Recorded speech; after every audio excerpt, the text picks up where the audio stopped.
गुफ्तगू का बाकायदा आगाज़ करते हैं। ग़ुलाम मोहम्मद कासिर ने कहा था, बारूद के बदले हाथों में आ जाए किताब तो अच्छा हो।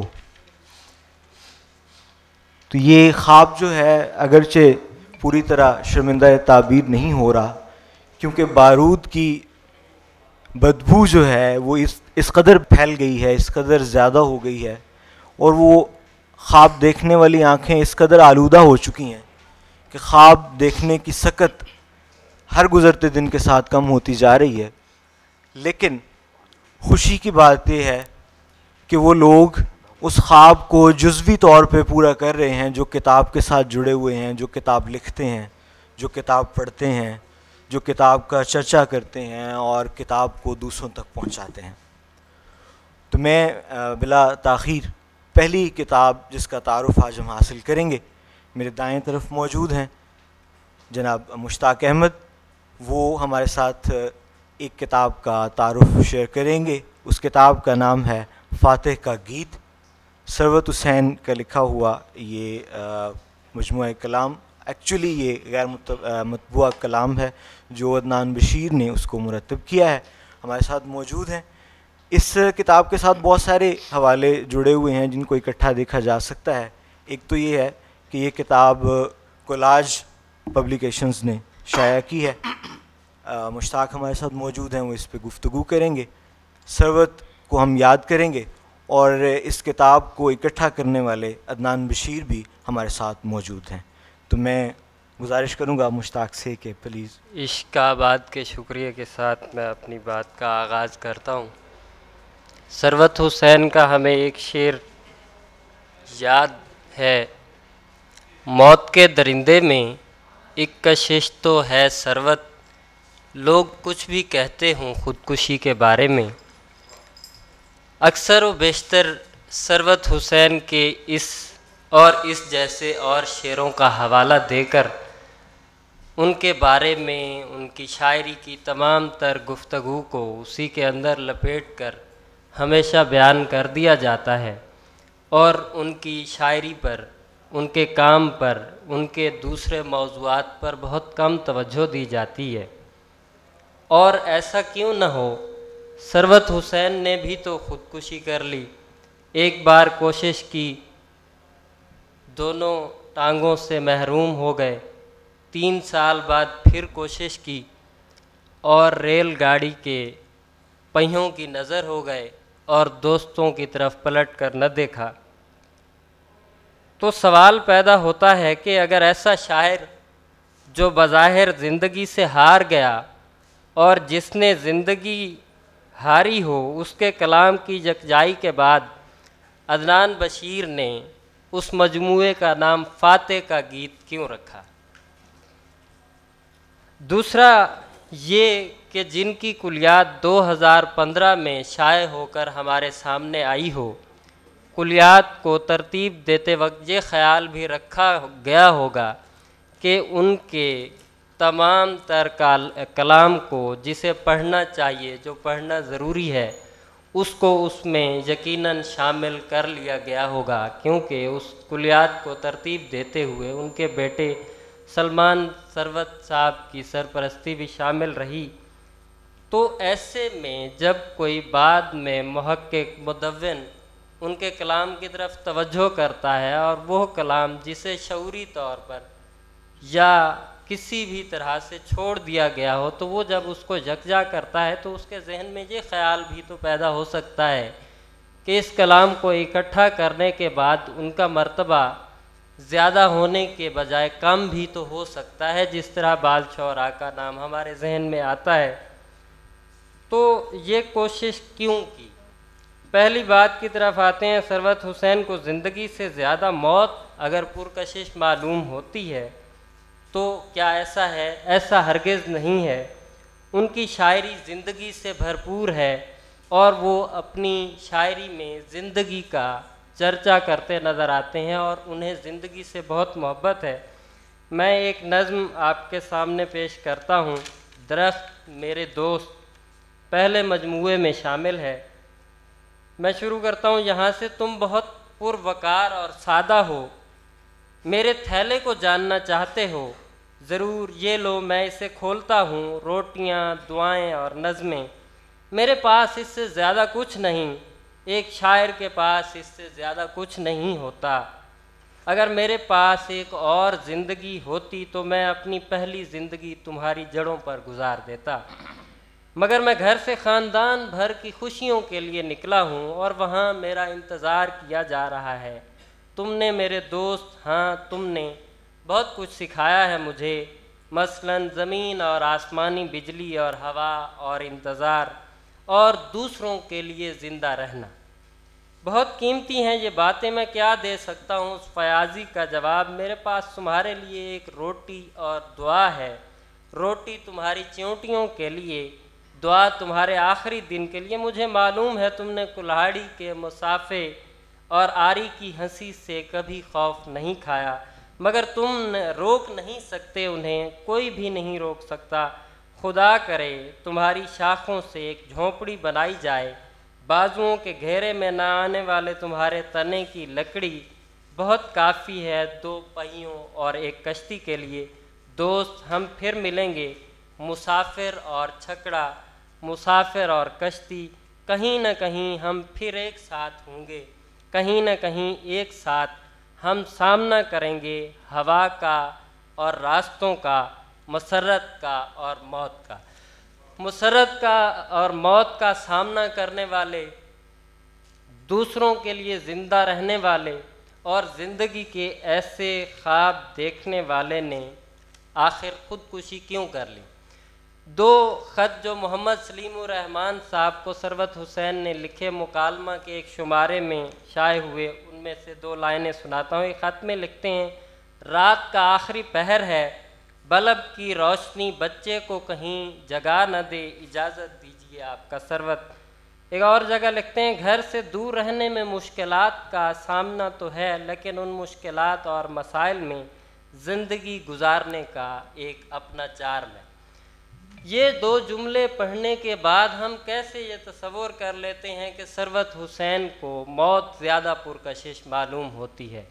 हाँ, सग़ीर मलाल का एक शेर याद आता है कि जिसको एहसास हो अफलाक की तन्हाई का, देर तक उसको अकेला नहीं रहने देते। कहीं ऐसा तो नहीं कि ऐसे ही लम्हों में सरवत हुसैन को उनके दोस्तों ने अकेला छोड़ दिया हो। एक सवाल पैदा होता है, लेकिन ऐसा बिल्कुल नहीं है, क्योंकि सरवत हुसैन के दोस्त ये जानते थे कि जब सरवत हुसैन अकेले होते हैं तो वो दरियाओं से, जंगलों से, दरख्तों से, फूलों से, जुगनुओं से और तारों से मोहब्बत करते हैं, शहज़ादियों के माथे चूमते हैं। लेकिन क्योंकि सरवत हुसैन के बारे में अहमद जावेद साहब ने कहा कि वो एक बेचैन रूह है, हर वक्त कुछ ना कुछ नया करने के लिए तैयार रहते हैं, तो कहीं सरवत हुसैन शहज़ादियों के माथे चूमते, दरख्तों, परिंदों की आवाज़ों से मोहब्बत करते करते कहीं ऐसा तो नहीं हुआ कि रेल के पहियों से उन्हें मोहब्बत हो गई हो, उसे अपनी माशूक समझ बैठे हों। तो इस सवाल का जवाब जानने के लिए हम सबसे पहले फाते का गीत, इन्होंने नाम क्यों रखा, सरवत हुसैन के बारे में जो सिर्फ़ और सिर्फ यही मशहूर है, ख़ुदकुशी का इस्तिआरा लेकर उसी के गिर्द उनकी तमाम तर शायरी और चीज़ों को लपेट दिया जाता है, उसको जानने के लिए सरवत हुसैन की कुलियात के साथ फाते का गीत पर नज़र करना भी बहुत ज़रूरी है, इसलिए कि उनके यहाँ बहुत सारे तजुर्बात और जो बात अहमद जावेद साहब ने कही कि वो एक बेचैन रूह है, हर वक्त कुछ नया करने की धुन में रहते हैं, तो वो उन्होंने अपनी तख्लीकात में भी किया। इस एक किताब में उनके यहाँ गज़लों और नज़मों के अलावा भी शायरी की बहुत सारी असनाफ पर उनकी तबा आजमाई जो है वो मिलती है। उन्होंने सिर्फ़ और सिर्फ शायरी नहीं बल्कि नसर की कुछ असनाफ में भी कोशिश की, और वो कोशिश इतनी जज्बाती थी कि मोहम्मद सलीमुर रहमान साहब को ख़तों में भी लिखते हैं कि उन्होंने एक नावल का खाका तैयार कर लिया है और वो खाका इस किताब में भी शामिल है, इसके अलावा भी कुछ चीज़ें शामिल हैं। तो वो फाते कैसे हुए, इसको जानने के लिए हमें उनकी शायरी को उनकी ख़ुदकुशी से अलग करके एक बार दोबारा पढ़ने की ज़रूरत है। जब हम उन्हें पढ़ेंगे तो सरवत हुसैन का मर्तबा, उनका रुतबा जितना हमारे सामने इस वक्त है वो इससे भी कई गुना ज़्यादा हो जाएगा। मैं एक यहाँ से हिकायत पढ़कर अपनी बात का इख्तिताम करता हूँ। तांडो और तितली। वसीओ अरीज बाग के गोशे में बुलंद स्टेज पर महान रक्कास उदय शंकर तांडो नृत्य का मुजाहरा कर रहे थे। हजारों हुजूम करती आंखें वहशत अंगेज रक्स की एक एक जुम्बिश का साथ दे रही थीं। रक्स तेज होता गया। उदय शंकर की महवियत और उनका जलाल दीदनी था। उस दौरान एक तितली कहीं से उड़ती हुई उनके पैरों के दरमियान आ गई। उदय शंकर कुछ देर उसी तरह रक्स करते रहे कि तितली को कोई गजंद न पहुँचे, फिर यकलख्त रक्स रोक लिया। दम बखुद इंसानों, फूलों और दरख्तों ने उदय शंकर को बोलते सुना, फ़न जिंदगी के लिए है, जो फ़न जिंदगी की इज़्ज़त नहीं करता वो जिंदा नहीं रह सकता। ये इस तरह के शोर जो हमें खौफज़दा करते हैं, ये हम मुल्क अज़ीज़ में कोई नई बात नहीं है। हर रोज़ घर से निकलते हुए अखबार में वापस आने का संदेशा दे के निकला जाता है घर से कि कोई ख़बर नहीं, कोई मालूम नहीं कि वापसी कैसे होगी। बहरहाल हम वापस आते हैं अपनी गुफ्तगू की तरफ।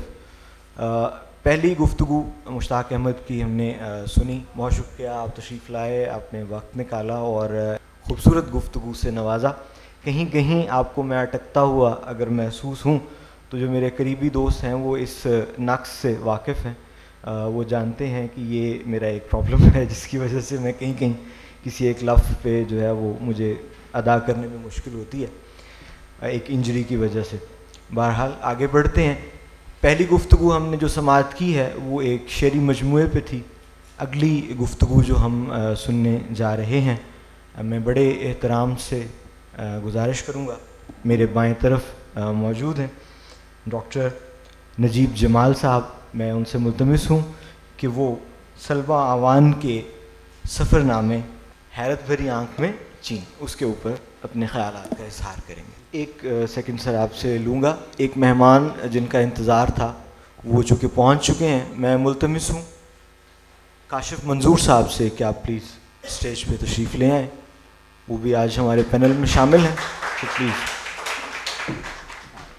दरअसल मेरी कुर्सी वहाँ पे थी, आपकी गैर मौजूदगी में मैंने ये जसारत की है कि मैं यहाँ बैठ गया। आपकी बात से मुझे एक और बात याद आ गई। गूगल जो आजकल तर्जुमा करता है उसमें चैन एक पल नहीं, हाँ जी, इसका तर्जुमा गूगल ने किया, China is not a bridge. वाह। खैर, तो सलमा आवान हमारे सामने बैठी, इनका सफ़रनामा है और गालबन 14वां या 15वां ये सफ़रनामा है, हैरत भरी आँख में चीन। चीन को देखने वाला वाक़अतन हैरान होता है, इसलिए कि चीन ने हमसे 2 साल बाद आज़ादी हासिल की थी और अब अगर चीन जाना हो तो बिल्कुल ऐसा मालूम होता है जैसे उनके पास कोई जादू की छड़ी है और उन्होंने उस चीन को एक ऐसा मुल्क बना दिया है जो वाक़अतन रोशनियों का मुल्क कहना चाहिए।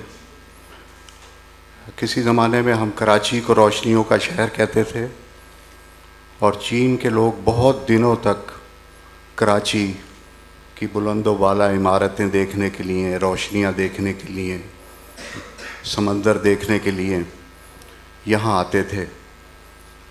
ये बात मुझे खुद वहाँ एक मेरे दोस्त ने बताई। लेकिन हम बतदरीज तारीकी में डूबते चले गए और चीन तुलू होता गया और उसकी रोशनियों ने आसमान पर कमल डाली हुई है। कुछ भी कर सकते हैं वो, इसलिए कि जब कोई कौम ये सोच ले कि उसने कुछ करना है तो वो फिर कर गुजरती है। इसमें एक लीडरशिप का भी बहुत हिस्सा होता है। माओ उनका जो लीडर जिसने उनको आज़ादी दिलाई, और सिर्फ आज़ादी जिस्मानी आज़ादी नहीं थी, बल्कि उस नशे और उस तरंग से भी आज़ादी थी जिसने उनकी हड्डियों के गूदे को भी पिघला दिया था और उनमें कुछ भी करने की सकत नहीं थी। शायद दुनिया की सबसे ज़्यादा कमज़ोर कौम थी। फिर उसने उनको दीवार चीन का तस्वर दिया। मैं ये बातें सारी वो कर रहा हूँ जो मैंने अखज़ की हैं सलमा अवान के सफ़रनामे से। फिर उसने उनको दीवार चीन का ये तस्वर दिया कि अगर दीवार चीन नहीं गिर सकती, अगर दीवार चीन को ज़वाल नहीं है, तो फिर चीनी कौम भी नहीं गिर सकती, उसको भी ज़वाल नहीं है। और ये बहुत कम लोग जानते हैं, मुझे भी इनकी किताब से ही मालूम हुआ कि माओ शायर भी था।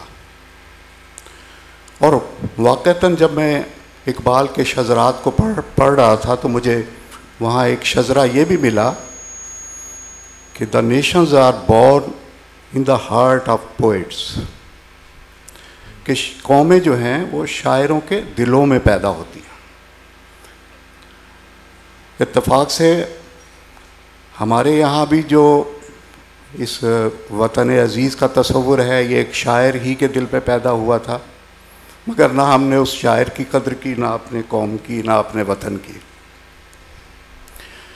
तो चीन के हवाले से एक बात इन्होंने लिखी है सलमा अवान ने कि जब चीन आज़ाद हुआ तो उस वक्त उनकी जो पर कैपिटा इनकम थी वो सिर्फ 100 रुपये या 140 रुपये थी। और उस ज़माने में पाकिस्तान में जो एक फ़र्द की आमदनी थी वो 240 रुपये थी। अब उन्होंने ये बताया है कि चीन, हमारी जो एक फ़र्द की आमदनी है वो 1600 रुपये हो चुकी है और चीन के एक फ़र्द की आमदनी 4000 रुपये है। खैर ये इतनी बड़ी इनकम नहीं है, इतनी बड़ी आमदनी नहीं है, उसका अंदाज़ा खुद मुझे ज़ाती तौर पे भी हुआ। मैं कोई आज से 4-5 साल पहले ये सी पैक ही के एक मंसूबे में मुझे चीन जाने का इत्तेफाक हुआ। चाइनीज़ उर्दू और उर्दू चाइनीज़ डिक्शनरी के हवाले से, तो उसमें उर्दू का कुछ पोर्शन मेरे ज़िम्मे भी था। मैं बैठा हुआ वहाँ काम कर रहा था प्रोफेसर के साथ। तो एक बात तो ये बता दूं कि वो जो प्रोफेसर थी वो यहाँ 78 या 79 में यहाँ से पंजाब यूनिवर्सिटी से MA करके गई थी। शायद ये हमारे दोस्त जो पंजाब यूनिवर्सिटी के हैं वो जानते हो, मिसिस कॉम्ब उनका नाम है, और थांग मेन शन की वो ज़ौजा हैं, बीवी हैं। उन्होंने मुझे ये बताया कि जब मैं 78-79 में जब मैं माल रोड के ऊपर चहलकदमी करती थी तो मैं ये सोचा करती थी कि कभी कोई ऐसा दिन भी आएगा कि माल रोड जैसी कोई एक सड़क चीन के अंदर भी हो। और अब अगर आप जाएं तो हमने तो माल रोड से भी दरख्त कटवा दिए। और अगर वहाँ आपका जाने का इत्तेफाक हो तो एक नहीं, हर सड़क शीशे की तरह चमकती है और इमारतें जो हैं वो वाक़तन आसमान से बातें करती हैं। उन्होंने ही मुझे ये बताया कि पेकिंग यूनिवर्सिटी में मैं उनके साथ काम कर रहा था, उन्होंने मुझे बताया कि ये जो यूनिवर्सिटी है इसमें सड़क नहीं थी 78 तक, सारी यूनिवर्सिटी में सोलिंग थी और तकरीबन उसी ज़माने तक पूरे बेजिंग में एक आध कोई सड़क थी, वरना तमाम बेजिंग के रास्ते जो थे वो सोलिंग पर थे। तो ये सिर्फ बातें इसलिए मैं कर रहा हूँ कि अगर आप इनका सफ़रनामा पढ़ेंगे तो ये सारी चीज़ें आपको उस सफ़रनामे के अंदर मिल जाएंगी। तो ये पर कैपिटल इनकम की जो मैं बात कर रहा था, तो मैंने डिक्शनरी जब एक जुमला मेरे सामने आया जिसमें ये लिखा हुआ था कि चीन तीसरी दुनिया का एक गरीब मुल्क है।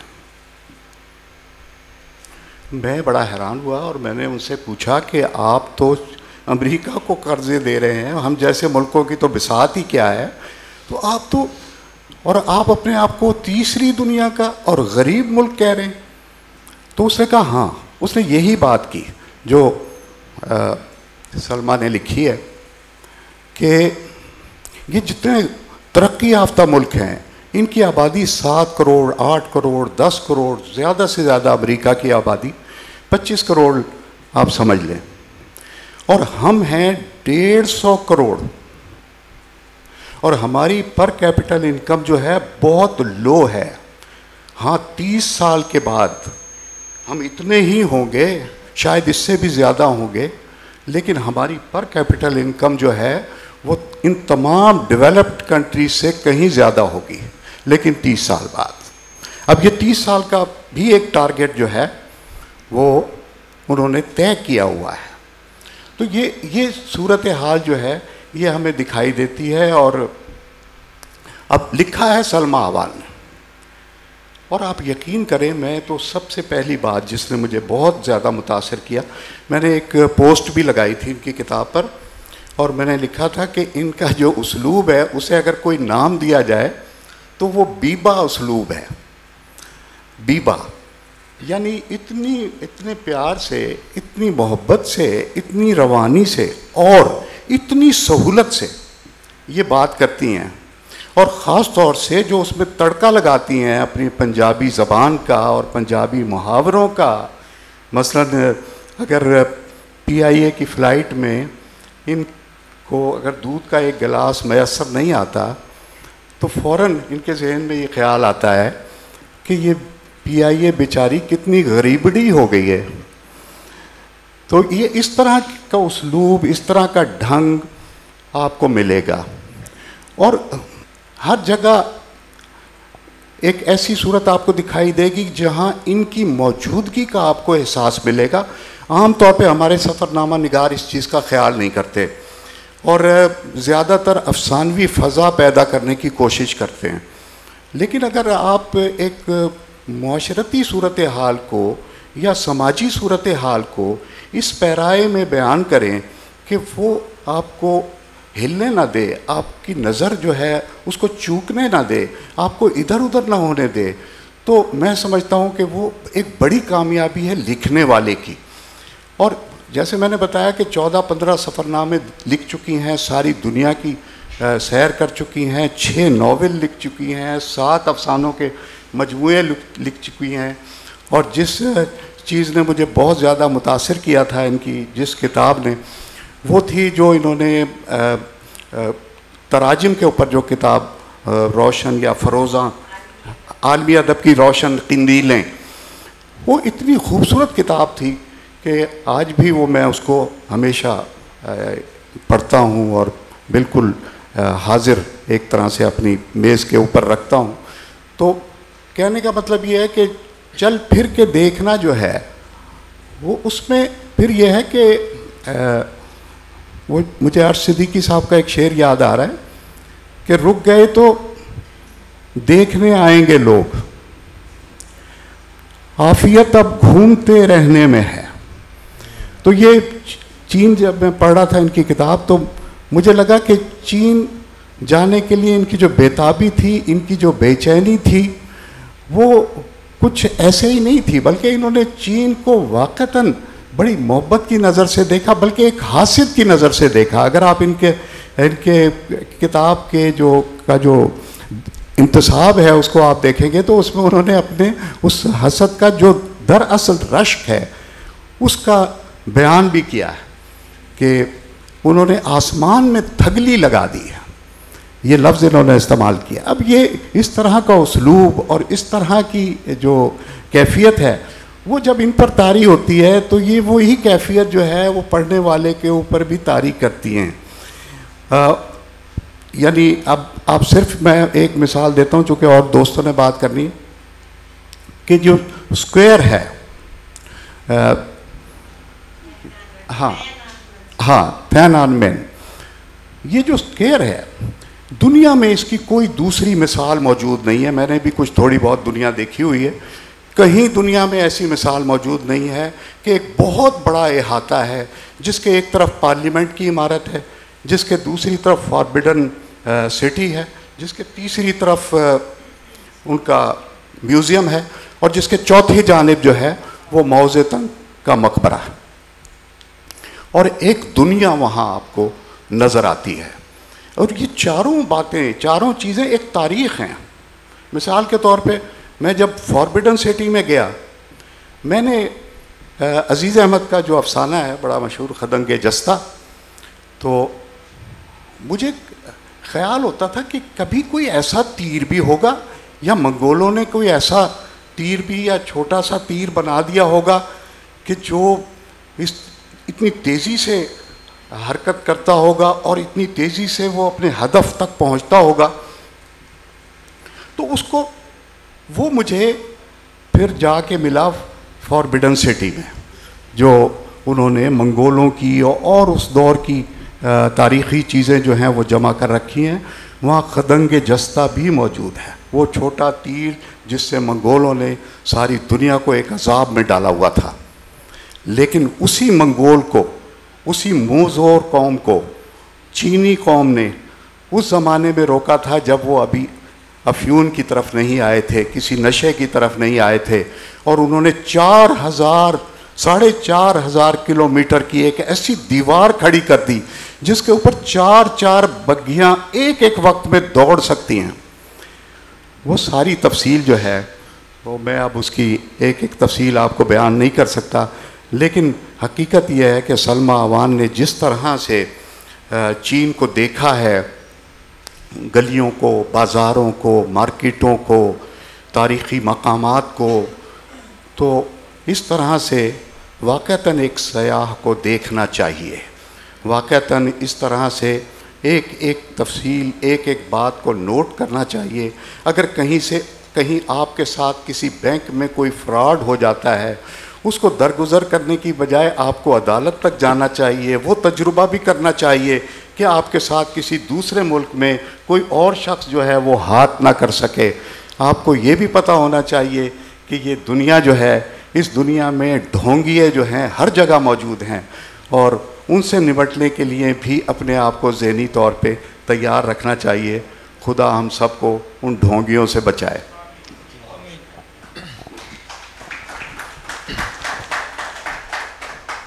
बहुत शुक्रिया सर। यकीनन जो साहिब किताब हैं वो भी इस वक्त बड़े खुशी महसूस कर रहे होंगे कि जब भी किसी की तहरीर के ऊपर कोई अच्छे लफ्ज़ों में अपने इस ख़यालात का इजहार करता है तो मैं समझता हूँ कि इससे बेहतर कोई एहसास हो ही नहीं सकता। मेरे सामने क्योंकि घड़ी भी है तो मैं बिल्कुल आपके दरमियान ज़्यादा देर हायल नहीं हूँगा। हम अगली किताब के तारुफ़ की तरफ बढ़ते हैं और मेरे दाएं तरफ इत्तफ़ाक़ से उन्हीं किताबों पे गुफ्तगू करने वाले अहबाब मौजूद हैं जो शेरी मजबूए हैं। तो मैं अपने अगले मेहमान उन्हीं का एक मिसरा पढ़ के मैं उनकी तरफ बढ़ूँगा। अब तो वो नस्ल भी मादूम हुई जाती है। मुझे लगता है कि ये मिसरा उन्हीं को जचता है कि शेर की जिस तरह की परख वो रखते हैं और जिस तरह, जिस जाविये से, जिस सतह से शेर को वो देखते हैं, बहुत कम लोग ऐसे हमारे पास मौजूद हैं। अहमद अता के शेरी मजमूए रंगे पुरशोर पे गुफ्तगू के लिए मुल्तमिस हूँ जनाब शनावर इसहाक से। बिस्मिल्लाहिर्रहमानिर्रहीम। बहुत शुक्रिया।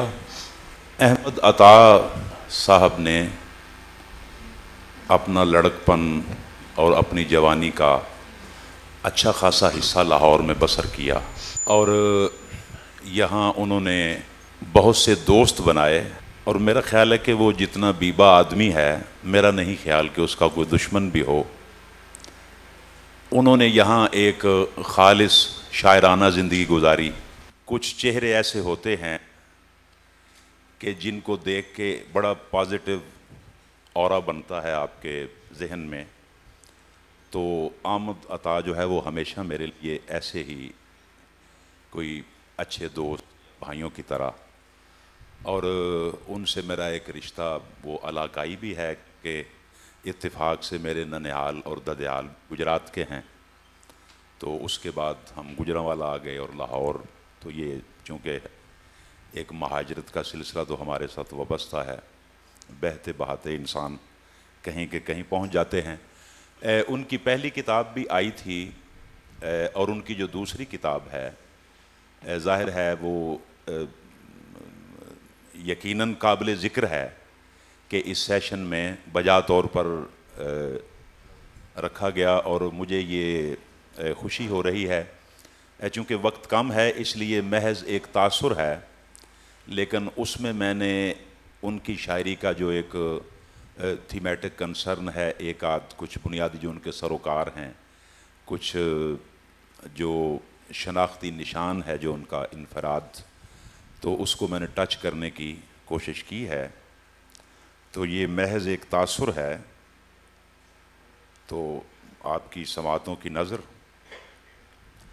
गुजरात के कदीम कस्बे कुंजाह में मेरी खाला रहती थीं, सो बचपन में वहाँ आना जाना रहा। ज़रा बड़े हुए तो पता चला कि यहाँ फ़ारसी के एक भूले बिसरे शायर गनीमत कुंजाही का मज़ार भी है। अच्छा, गनीमत कुंजाही का ज़िक्र आया तो मेरी वालदा के मामू से मेरी एक बड़ी तवील मुलाकात हुई। इत्तेफाक से मैं गर्मियों की छुट्टियों में गया हुआ था, तो वो बुज़ुर्ग थे, तो उन्हें काफ़ी शायरी हिफ्ज़ थी। तो उन्होंने एक शेर सुनाया, तो आपसे शेयर करता हूँ। अब अल्लाह करे ये गनीमत कुंजाही ही का हो, क्योंकि उन्होंने तो यही फरमाया था कि आहिस्ता बरगे गुल बफिशां बर मिज़ार माँ, बस नाजुक अस्त शीशा दिल दर किनारे माँ। तो एक भूले बिसरे शायर गनीमत कुंजाही का मज़ार भी है। बाद में वीर तू कुंजाद आए वाले शरीफ कुंजाही से तारफ़ हुआ। उसके बाद अदीम यूसफ़ी, रूही कुंजाही, ज़ुहैर कुंजाही और ज़मान कुंजाही के नामों से आशनाई हुई। इसी दौरान कहीं पढ़ा कि डिप्टी नज़ीर अहमद देहलवी का पहला तकर्रुर बतौर मुदर्रस भी इसी कस्बे में हुआ था। और अब अहमद अता क्या भागवान करिया है। अहमद अता के बारे में मेरा पहला तासुर ये था कि वो एक लाउबाली और रिंद मनश शायर है, लेकिन फर्माबरदार, मुनकसिरुल मिजाज और जीदार इंसान भी है, जिसे अच्छा शायर कहने में मुझे कभी तामुल नहीं रहा।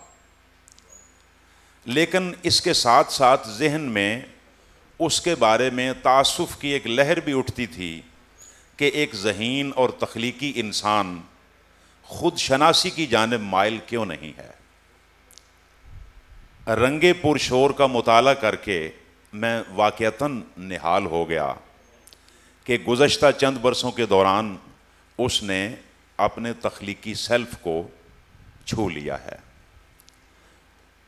वो हम असर गज़ल गो जो शायरी के मामले में संजीदा हैं और मुशायरे के सामेईन की दाद से गुरेज़ा हैं, उनके लिए अपनी आवाज़ अलग करना किसी कठिन मरहले से कम नहीं। मीर तकी मीर के बाद जदीद अहद में ज़फ़र इकबाल, अहमद मुश्ताक, इरफ़ान सिद्दीकी सरवत हुसैन, अफजाल अहमद सैयद, अहमद जावेद और जॉन एलिया जैसी सेहर अंगेज़ और पुरअसरार आवाज़ों के दरमियान अपना लहन ईजाद करना या दरियाफ्त करना इतना आसान नहीं।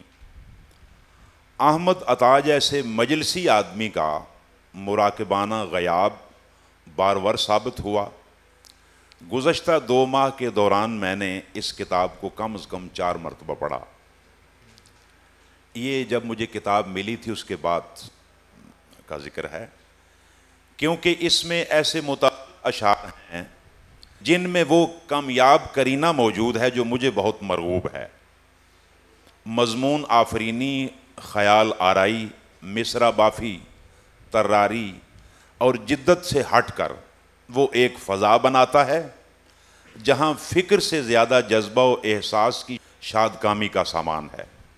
ये फ़ज़ा उसके तजर्बे की ज़ायदा है जिसमें आबाद और बर्बाद मकामात में सरसराने वाली हवा जैसे भेद हैं, जहाँ जमाल बाहर कैफियत छप दिखला रहा है, जहाँ अपने वजूद की ज़िम्मेदारी का इकरार है और अपने हर अमल को बखुशी व सरशारी ओन करने की हिम्मत है। इस निगार खाने से कुछ तस्वीरें देखिए। रंगे पुरशोर से वैसे भी फसूं तारी है, यानी तातील है और सैर चमन जारी है। किसी तितली ने किया बाग मेरे सीने को, किसी तितली ने किया बाग मेरे सीने को, जिस तरफ देखिए फूलों की अमलदारी है। तलिस्म खुलते चले जा रहे थे नशे में, हम आए बंदे कबा तक भी डगमगाते हुए। किसी सांवली के नमक का भी क्या जायका था, चखा तक नहीं और जुबान से नहीं जा रहा था। सरे पिस्तान तक महसूस करना, मेरे बोसे को बादा मत समझना। एक सुनहरे ज़र्फ में है चांदनी, जाए और एक जाम भर लाए कोई। रात भर ठंडी हवा चलती रहे और जंगल से निदा आए कोई। यक ख्वाबो लबो आरिज़ो चश्मो काकुल, एक ख्वाब के है ख्वाब की तस्वीर का ख्वाब। यक ख्वाबो लबो आरिज़ो चश्मो काकुल, एक ख्वाब के है ख्वाब की तस्वीर ख्वाब। उठ उठ के मुझे देते थे सब दाद, मगर पिंडाल में एक वाह मेरे दिल को लगी। 2 जाम हवा रात सुखन तू और मैं, ये साअत गुमराह मेरे दिल को लगी। हर गुल पे गुमा था कि शगुफ्ते लब है, और रंग भी कुछ रंगे हया जैसे थे। उस आंख से रास्ता न मिला दिल का मुझे, कुछ कुफल थे जो बंदे कबा जैसे थे। कुछ लोग थे हम थे ही नहीं जिनके बगैर, कुछ लोग यहाँ सख्त सज़ा जैसे थे। चलने में हमें देर लगेगी वरना दीवार भी दीवार नहीं है हमको।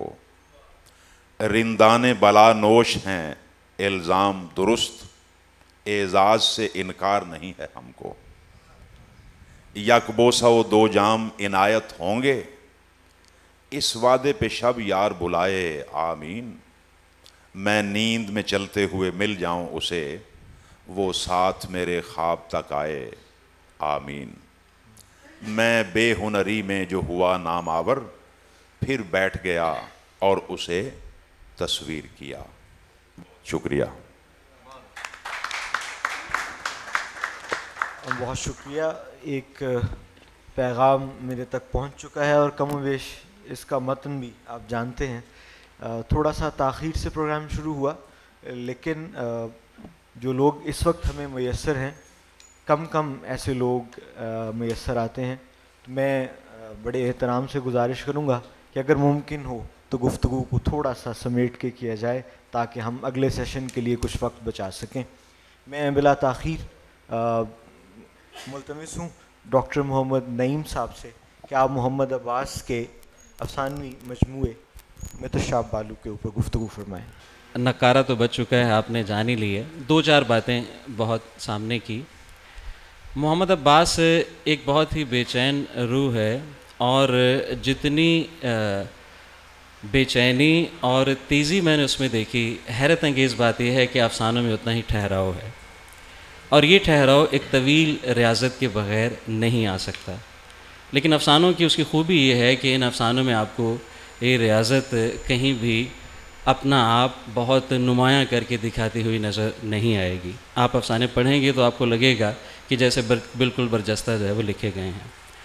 हमारे यहाँ अफसानों में और फ़िक्शन में ख़ास बात है कि हमें सियासत से बहुत दिलचस्पी होती है, हमें समाज को बदलना होता है, और पता नहीं क्यों हम ये भूल जाते हैं कि जो अफसाना पढ़ने की तरफ आता है वो एक बदला हुआ इंसान होता है। वो कारोबार को छोड़ के ही अफसाने की तरफ आता है, तो वो तो पहले ही तब्दील शुदा है, उसको आप क्या बदलेंगे। सो जिसने नहीं बदलना वो तो अफसाना पढ़ता ही नहीं है। और मैं एक शेर एक सियासतदान का आपको सुनाता हूँ। कब अश्क बहाने से कटी है शब हिजरा, कब कोई बला सिर्फ दुआओं से टली है।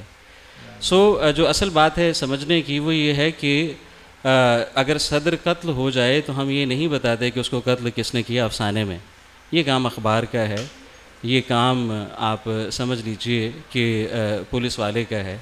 अफसाना निगार ये बताएगा कि किसी सदर के कत्ल होने के बाद एक आम आदमी पर क्या गुजरी। तो मोहम्मद अब्बास के जो अफसाने हैं उनमें आपको ये सारी बातें मिलेंगी कि वो एक फ़र्द के जो जिस्म जान हैं, जो ज़मानों की राह गुज़र है, वो कैसे हैं। अगर आप दिलचस्पी रखते हैं, देखिए एक बात तो बड़ी जो है सामने की है और हमें समझने की भी ज़रूरत है कि अफसाना सबसे पहले किसी बंदे की कहानी होता है। उस बंदे को इज़्ज़त दिए बगैर, उस बंदे को बजाय ये कि अपने नज़रिए का आप एक बोझ लाद के उसे गधा तस्वुर करें, तो फिर वो गधा ही रहता है, वो किरदार नहीं बनता, वो इंसान कभी जीता जागता नहीं बनता। मोहम्मद अब्बास के अफसानों में जितने भी किरदार आपको मिलेंगे वो जीते जागते हैं। क्यों हैं जीते जागते? क्योंकि मोहम्मद अब्बास ने कभी उनसे वो कहलवाने की कोशिश नहीं की जो वो चाहते हैं, बल्कि उन्हें वो मौका दिया है। उनके अफसाने एक समझने ऐसा मैदान है जो उनसे वो बिल्कुल आज़ादी फराहम करते हैं, जो वो कहना चाहते हैं, जो वो महसूस करते हैं। एक और बात जो हम फरामोश कर गए हैं वो ये है कि इंसान महज नज़रियात का पुतला नहीं होता, वो जज्बात का एक मुकम्मल पैकर भी होता है। सो उसका जज्बा बड़ा अहम होता है। ख़ुद समाज के अंदर रहते हुए समाज की दी हुई शनाख्तें जो हैं हमें जिस तरह एक ख़ास तरह की ज़िंदगी पर मजबूर करते हैं गुजारने पर, उस ज़िंदगी के अंदर से भी फ़र्द के पास इतना मौका होता है कि वो सांस ले सके, तो वो सांस आपको यहाँ महसूस होगा। फिर एक और बात जो इंसान ने अपनी तमाम तर तरक्की के बावजूद जो है वो बावस्व नज़रअंदाज कर दी है, वो ये है कि वो इस दुनिया का ठेकेदार नहीं है, वो इस दुनिया का मामा नहीं है, उसको मामा नहीं बनना चाहिए। वो इस दुनिया पे जानवरों का भी उतना ही हक़ है, पौधों का भी उतना ही हक़ है जितना एक इंसान का है। सो तरक्की के ख्वाब देखते देखते या उसको अमली जामा पहनाते पहनाते हम मछलियों से अपना जो ज़िंदा ताल्लुक़ था वो भूल गए हैं। तो मछली कैसे आपके ख्वाबों की रानी बन सकती है, आपकी आरज़ुओं की तर्जुमान बन सकती है, वो आपको मोहम्मद अब्बास के अफसानों में मिलेगा। फिर ये कि कभी कभी ऐसा होता है, ठीक है, हमारी बहुत कहानियाँ हैं जो रह गई हैं, हमारा कोई बयानिया नहीं है, हम बयान अपने आप को नहीं करते। हम अपने बहुत मशहूर सियासतदान हों या बहुत मकबूल हमारे लीडर हों, वो तो हमारी कहानियों में नज़र आ जाते हैं, लेकिन एक आम आदमी जो किसी देहात में रहता है, दूर उफ्तादा, वो क्या सोचता है, वो क्या करता है और उसकी ज़िंदगी कैसे गुजरती है, उसकी ज़िंदगी का कोई ताल्लुक़ नहीं है कि कोई वर्ल्ड कप जीता गया है, या उसका कोई ताल्लुक़ नहीं है कि कोई अगर हुक्मरान है उसको ज़बरदस्ती निकाल दिया है तो क्यों निकाल दिया गया है उसे। उसको ये पता है कि मैं क्या कर रहा हूँ, मेरा मैदान क्या है। वो अगर कबड्डी खेल रहा है और कबड्डी खेलने के दौरान उसने अपने इलाके में अपनी धाक बिठा दी है, तो उस धाक के बाद उसकी ख्वाहिश होती है, जैसे कि हमारा एक सदियों से एक चलन था कि मेरा बेटा वही करे जो मैं करता हूँ। लेकिन महज बेटा होने से कुछ नहीं होता। हमारे यहाँ एक बड़ा झगड़ा है, ठीक है, दरमियान में बात आ गई है, मैं माजरत खाऊँ कि मौरूसियत बड़ी बुरी चीज़ है। बिल्कुल बुरी चीज़ नहीं है। सिर्फ मौरूसियत की बिना पे किसी शख्स को अगर कुछ मिल रहा है तो वो गलत है, लेकिन अगर कोई बासलाहियत आदमी है तो इसलिए रद्द कर देना कि वो मौरूसियत उसका बाप भी ये करता था, ये कोई अजीब सी बेवकूफ़ाना या मकारा बात है। सख्त जुमला है लेकिन माफ़ कीजिएगा। खैर, तो अब एक कबड्डी खेलने वाला जो है वो चाहता है कि उसके बेटे भी खेलें, तो खून तो उसका है लेकिन वो सलाहियत उनमें नहीं है। तो उसकी रिवायत अगर किसी और मैदान का सुवर हासिल कर लेता है तो ये बड़ी ख़ास बात है। इस बात को देखने के लिए कि कैसे जानवर भी आपकी औलाद हो सकते हैं, एक बड़ा जिगरा चाहिए, एक बड़ा आपको जहन चाहिए जो एक आफाकी सतह रखता हो और अपने आप को उन चीज़ों के साथ जोड़ कर रखता हो जो कि मोहम्मद अब्बास के यहाँ हैं। फिर कैसे छोटी छोटी चीज़ें, बहुत ही छोटी चीज़ें जो बज़ाहिर बहुत छोटी होती हैं लेकिन हमारी ज़िंदगी किस तरह उनके साथ जुड़ी होती है, ये आपको इनके अफ़सानों में मिलेगा। सो मोहम्मद अब्बास के ये अफ़साने आपको इसलिए भी पढ़ने चाहिए कि अगर आप ये देखना चाहते हैं कि इस वक्त जो अफ़साना लिखा जा रहा है उसमें उर्दू ज़ुबान कितनी वसी हो गई है।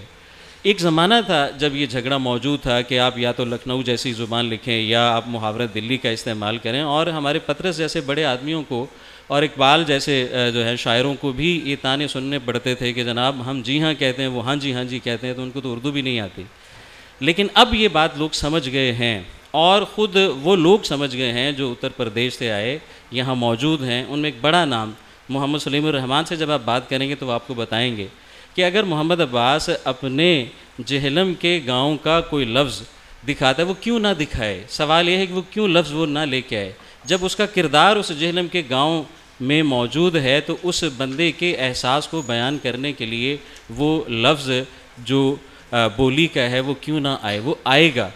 और आप ये बात देखिए कि उर्दू उससे कितनी सरवतमंद होगी। कितने बयानिए हैं जो आपको मिल गए हैं कि एक गांव का आदमी जिसे आप बयान करना चाहें, मिसाल के तौर पर, और ये बात मैं आपसे अर्ज़ कर दूं कि ख़ुद यूपी में जो उतराई के जो है इलाके थे वहाँ के लोगों ने भी ऐसे अफसाने लिखे हुए हैं जो जंगलों की कहानियाँ आपको बताते हैं, जंगलों में रहने वाले कबाइल या जो वहाँ सैयद रफ़ीक हुसैन जैसे लोग मौजूद हैं जो बंदरिया को एक करैक्टर जो है वो बना देते हैं।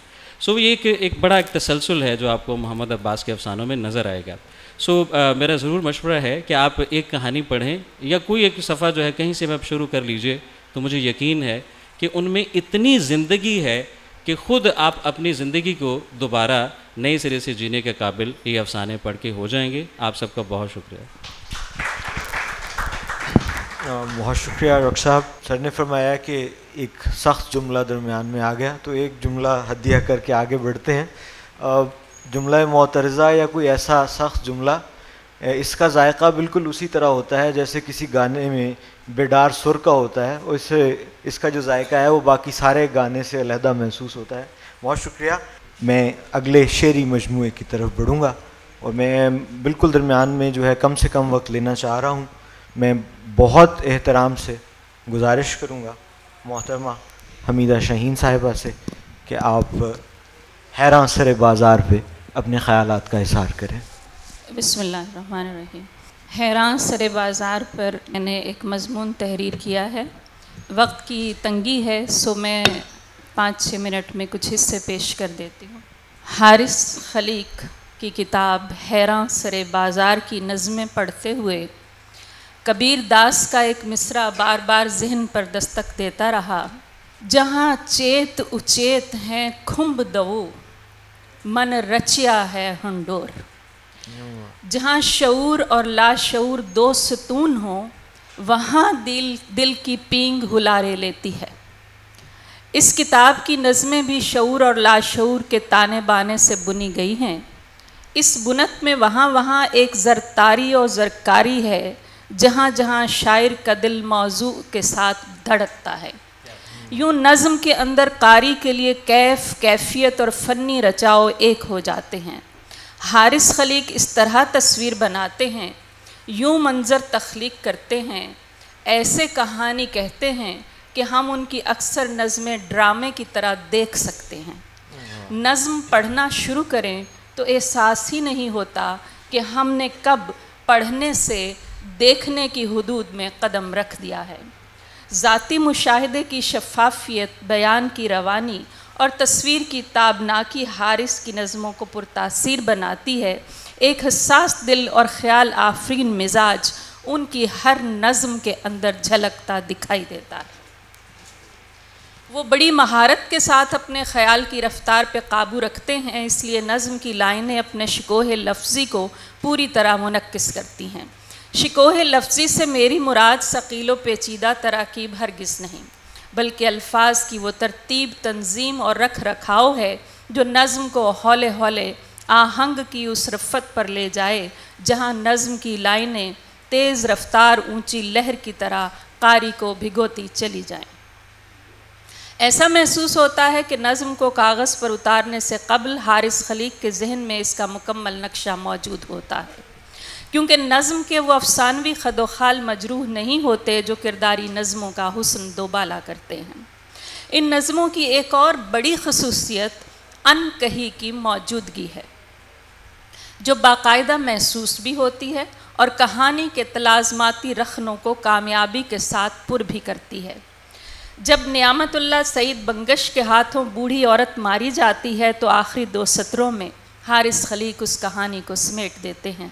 नियामतुल्लाह सईद बंगश का चौड़ा सीना सिमट गया था, दराज बाजू सुकड़ गए। इस नज़्म में पछतावे और ज़मीर की सारी मार अनकही होते हुए भी नज़्म के अंदर मौजूद है। सलामत माशकी को हारिस खलीक ने चंगड़ों, चूढ़ों, चमारों, नालबंदों, खिश्त मज़दूरों, जनाई दाइयों और कंजरों की बस्ती से उठाकर तासुब के उस दश्त में ला फेंका जहाँ पानी की एक बूंद भी मुयस्सर न आई, लेकिन आग भड़काने वाली तीली भी दिखाई नहीं दी। साबरा नौरीन की पूरी इश्तियालज़दा कहानी में उस मर्द का कोई जिक्र नहीं जो ज़िया बेगम के जुमलों में छुप के बैठा है। यहाँ एक वजाहत करती चलूँ कि अनकही का वजूद इबहाम से यकसर मुख्तलिफ है।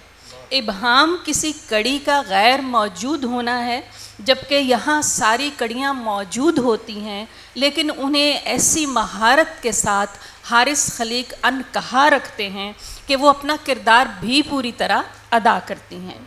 हारिस खलीक ने इंसानी बातिन की वो गिरहें भी नज़्म की हैं जिनके निशान हौले हौले इंसान की ज़ाहिरी शख्सियत पर भी दिखाई देने लगे हैं। नदीम अहसन अपनी बाएं टांग से लिपटे बच्चे को जब धुतकारते हैं तो वो बच्चा नदीम अहसन के बातन में नमूदार होता है और उसके लम्हे लम्हे से लिपट जाता है। हारिस खलीक की नज़मों के अंदर कहानियाँ सूरज की तरह तुलू होती हैं और कड़कती धूप की तरह कारी के जहन में अपनी हिद्दत भर देती हैं। इस हिद्दत में खून पसीना एक हो जाने की कैफियत नज़्म निगार की शिद्दत एहसास का पता देती है। ये ज़िंदगी से जुड़ी हुई नज़में हैं, इसलिए न इनकी हिद्दत अजनबी लगती है, न कहानी ओपरी महसूस होती है। जब हारिस खलीक किसी किरदार की नफ्सियाती गिरह खोलते हैं तो शायरी से असर कबूल करने वाला कारी कुछ देर के लिए उनकी नज़्म के अंदर खड़ा रह जाता है। नज़्म जब उसे निकलने का रास्ता देती है तो उसे लगता है कि पाँव मन मन भर के हो गए, क्योंकि उस्मान मसीह की आखिरी सांस इन्हीं हवाओं में कुरलाती फिरती है जिसमें हम और हमारे बच्चे ज़िंदा हैं। मोछे की पिटाई हमारे गिरदो नवाह में बार बार होती है और हम बार बार उससे नज़रें चुराते हैं, लेकिन हैरान सरे बाज़ार का शायर हमारी बीनाई बन जाता है कि शायद उसकी नज़मों के अंदर ये बदसूरत मनाजिर देखकर कोई आँख इन मनाजिर की बदसूरती को खूबसूरती में बदलने का अज़्म कर सके। हारिस खलीक की दर्दमंद रूह नज़मों के अंदर एक जहान आबाद किए हुए है। इस जहान में जलियांवाला बाग भी है, कश्मीर और फ़लस्तीन भी, सिंध, पंजाब, बलूचिस्तान, गिलगित बल्तिस्तान भी, मुल्तान, कराची और टंडू मोहम्मद ख़ान भी। इस किताब की नज़मों पर बात नामुकम्मल रहेगी अगर नज़्म सलातीन का जिक्र न किया जाए। 6 हिस्सों पर मुश्तमिल ये नज़्म पाकिस्तान की कहानी इश्तियारों की ज़बानी है। ये नज़्म ज़रो जवाहिर का रूप धारे कोयलों की रूनुमाई है। शायद इस नज़्म को कभी हारिस खलीक आगे बढ़ाएं तो कोयलों की दलाली में मुँह काला करते हुए किरदार मज़ीद पहचाने जाएं और शायद पहचाने जाएं तो अंजाम को भी पहुंचाए जा सकें। मैं इसको ख़त्म करती हूँ यहीं पर। सिर्फ ये बताना चाहती हूँ कि इसमें लिसानी क़सा भी मौजूद है, क्योंकि इसमें कुछ 11 के करीब पंजाबी नज़में भी मौजूद हैं और आखिर में 20 के करीब गज़लें भी मौजूद हैं। मैंने ज़्यादातर बात इनकी नज़मों पर की है क्योंकि बकौल मंसूर हल्लाज के तालात शम्सु मन अहब्बा बिल्लैल इस्तनारत फमा अलैहा मिन गुरूब, कि जो हमें पसंद आया उसका सूरज तो रात को भी तुलू हो गया और गुरूब हुए बग़ैर हमें उसकी रोशनी से फैज़ याब करता रहा। तो इनकी नज़मों की रोशनी ने मुझे घेरे रखा, इसलिए इनकी गज़लों पर बात मैं किसी और मज़मून पर छोड़ती हूँ और ये चंद हिस्से आपकी खिदमत में पेश करके इजाज़त चाहती हूँ। बहुत शुक्रिया। बहुत शुक्रिया। वक्त अगर इजाज़त देता तो हम यकीनन पूरे मज़मून से फैज़याब होते। जनाब काशिफ मंजूर, और वो गुफ्तगू फरमाएँगे साहिब जश्न जॉन एलिया के नसरी मजमूए फ़रनोद पे। मैं गुजारिश करूँगा कि आप हम सब से मुखातिब हों। बहुत शुक्रिया। टाइम बड़ा कम है और मेरी जो बारी है वो भी आखिर पे है। हमारे अदब में ये दस्तूर है कि शायरी जो है उसको बहुत ज़्यादा पजीराई मिलती है, जबकि उसके मुकाबले में जो नसर है उसके हिस्से में हरफ़े दादो तहसीन बड़ा कम आता है। हमारे जो बहुत बड़े शुरा थे गालिब के इस्तिस्ना के साथ, उनकी नसर पे कंपैरेटिवली बहुत कम गुफ्तगू हुई है, चाहे वो इकबाल हों, चाहे वो फैज़ हों, चाहे वो जॉन हों, और उसके अलावा इन बिटवीन जितने भी लोग हैं। जॉन एलिया की शायरी पे तो तारीफ़ व तहसीन के तकरीबन तमाम हरूफ जो हैं वो नछावर किए जा चुके हैं। अलबत्ता उनकी नसरी तख्लीक़ात तो ज़ाहिर है उनकी वफ़ात के बाद आई। उनकी पहली किताब के अलावा शायरी की किताबें भी जो हैं वो पोस्ट थॉमस हैं, बाद अज़ मर्ग जो है वो छपी हैं। ताहम अभी भी उनकी नसर के हवाले से चीज़ें आ रही हैं और इस पे जो बात होनी चाहिए थी उसका हक़ तो अदा नहीं हुआ। ताहम कुछ मवाद हमें मिलता है, और मेरे नज़दीक किसी भी तख्लीक़ात को जानने का जो सबसे अहम ज़रिया है वो खुद उसका अपना मतन होता है, चाहे वो शायरी हो, चाहे वो फ़िक्शन हो, चाहे वो तनकीद हो या अदब की कोई और सिनफ़ हो। जॉन एलिया की नसर का अगर हम जायज़ा लें तो हमें ये अंदाज़ा होता है कि वो एक बड़ी पुरजलाल नसर है, शान व शौकत वाली नसर है, और इसमें उर्दू नसर अपनी बुलंदियों तक पहुँचती है। ज़ाहिर है उसकी वजह ये थी कि जॉन जो है वो अरबी, फ़ारसी, उर्दू और अंग्रेज़ी के भी एक हद तक वो मुंतही थे, और उन्होंने भरपूर तरीके से अपने इल्म का इजहार जो है वो अपनी इन नसरी तहरीरों में किया है। एक बात जो और बड़ी अहम हमें मिलती है वो ये है कि इस पे जो गालिब असर है वो अहदनामा कदीम का है, द ओल्ड टेस्टामेंट। तो ये जो जलाली अंदाज़ है आसमानी मसफ़ों का वो भी हमें उसमें नज़र आता है, और ये एक ऐसे आदमी की तरफ से है कि जो बजा तौर पर इस चीज़ का मनसब रखता था कि अपने मुताले की ताकत की बुनियाद पर और जो कुछ उसने जज़ब किया फ़िक्र और फ़लसफ़ा, इन सारी इल्हामी किताबों से और फ़लसफ़े की किताबों से, तारीख़ की किताबों से, अदब की किताबों से वो उसको अपनी नसर में समो सके। इसके बाद हम ये देखते हैं कि ये सारी जो तहरीरें हैं नसर की वो मुख्तलिफ़ डाइजेस्टों में या रिसालों में शाया होती रहीं, और बहुत बाद में जाकर इनकी बारी आई छपने की। तो हम चूँकि टाइम कम है तो बहुत ज़्यादा उनकी नसर का तजिया करने की बजाय यही देखते हैं दो चार इक़्तिबासात की रोशनी में कि उनकी नसर का जाहल जलाल कैसा है। बर्फ़ो 12 की शाम को अगर कोई खस्ता हाल मुसाफिर कपकपाता और खांसता हुआ तुम्हारे मस्कन की तरफ से गुज़रे तो उसे पनाह दो, अपना कंबल उसे ओढ़ा दो और उसकी मदारत करो, पर इसके लिए तैयार रहो कि जब वो वापस जाएगा तो तुम्हारे सीने में चाकू घोंप कर तुम्हारा सामान कंबल में लपेट कर अपने साथ ले जाएगा। अब अगर चलते वक्त वो कुछ ज़्यादा राह और ये कंबल तुमसे मांगता है या तुम खुद ही ये चीज़ें उसे बख्श देते हो तो ये एहसान होगा। और एक मगरबी दानिश्वर का कहना है कि इंसानों में अभी इतनी अहलियत पैदा नहीं हुई कि वो एहसान का बोझ सहार सके। जो शख्स बोलना नहीं जानता उसे बोलना सिखाओ, पर इस तवक्को के साथ कि जब वो पहली बार रवानी से बोलेगा तो तुम्हें गाली देगा। जिसे लिखना नहीं आता उसे लिखने की मशक कराओ, पर नफ्स की इस आमादगी के साथ कि जब वो अपना नाम लिखना सीख लेगा तो सबसे पहले तुम्हारे कत्ल के महजर पर दस्तखत करेगा। इस समाज में अगर तुम ये सुनो कि कातिल मकतूल का दोस्त नहीं तो उस पर ताज्जुब करो। इस तरह की बेशुमार नमूने जो कि जॉन एलिया के मखसूस मिजाज के आईनादार हैं, वो फरनूद जो उनकी नसरी किताब है उसमें जगह जगह हमें मिलते हैं। आप कहीं से भी शुरू कर लीजिए, कोई भी सफ़ा पढ़ना शुरू कर दीजिए, आपको उनकी गनगरज का अंदाज़ा होगा। उनके मिजाज में बेशुमार चीज़ें घुली मुली हुई हैं, मुख्तलिफ हैं, जिसमें रोब के अलावा एक ख़ास तरह की मायूसी, तारीकी, एक इंतहा दर्जे का किताबी इल्म और उसके अलावा उनका मखसूस इंशाई तर्ज तहरीर हैं। उसके साथ साथ वो बेतकल्लफ़ भी होते हैं जब वो जानी इस तरह के अल्फाज का बहुत ज़्यादा इस्तेमाल करते हैं, अपने दोस्तों के नाम लेते हैं, अपनी फैमिली के नाम लेते हैं। एक दो और मिसालें हैं और ज़ाहिर है टाइम अब ख़त्म होगा। जो उनकी नसरियात के हवाले से मैं शकीद आदतज़ादा की मिसाल दूँगा कि इनकी नसर से उर्दू की बहुत सी यादगार किताबों का पिराया बयान ताज़ा हो जाता है।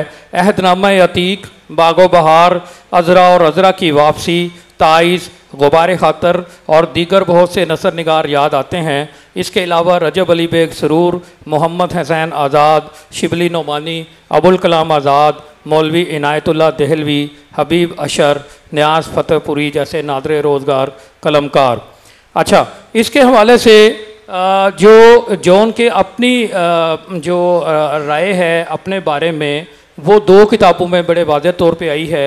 जिस तरह उनकी जो सबसे पहली किताब थी शायद, उसका जो मुकदमा है जो कि गालिबन शायरी से भी ज़्यादा है, 75 बारीक सफ़ात और न्याज़मंदाना उसका उन्वान है। और इसके अलावा जो फ़िनोद में उनकी शामिल तहरीर है बतौर मुकदमा रायगा, वो उनकी तबीयत को बेहतरीन तरीके से बयान करती है, उनके नसरी उसलूब को।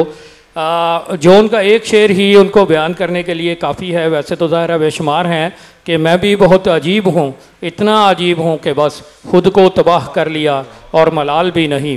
गुजारिश ये है कि बातें बहुत हो सकती हैं, बहुत कुछ कहा जा सकता है और कहा जाता रहेगा। ये जो 3 दिन कल आज और परसों ये जोन के लिए वक़फ़ हैं, तो इसी तरह से मेरी गुजारिश है कि हम अपने तख्लीक कारों को याद रखें, अपने नसर निगारों को याद रखें और उनकी ये जो नई नस्ल है हमारी, वो अपने जो हमारे ये ज़ोमा हैं अदब के, इल्म के, मुख्तलिफ़ शोबों के, आर्ट के, उन पे बात होती रहेगी तो शायद ये जो हमारे मसाइल हैं ये तो ख़त्म ना हो सकें, लेकिन कम अज़ कम इनकी शिद्दत जो है वो शायद हमें कुछ कम महसूस हो। मैं मुख्तसर करता हूँ, अगरचे बात करने को बहुत ज़्यादा दिल है, कहने को भी शायद बहुत कुछ है, लेकिन इतना काफ़ी है कि मज़ीद हम जो उनको पढ़ते रहें, उनकी शायरी और उनकी नसर, और अपने दिलों की वीरानी को दूर करते रहें। बहुत बहुत शुक्रिया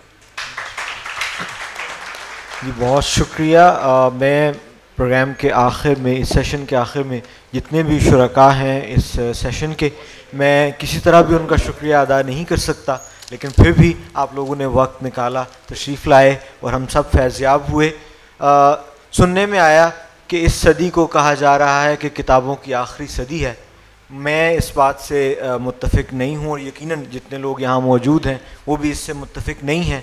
मेरा दिल ये कहता है कि जब तक इंसान मौजूद है हर सदी किताबों की सदी होगी। बहुत शुक्रिया आप सबकी आमद का।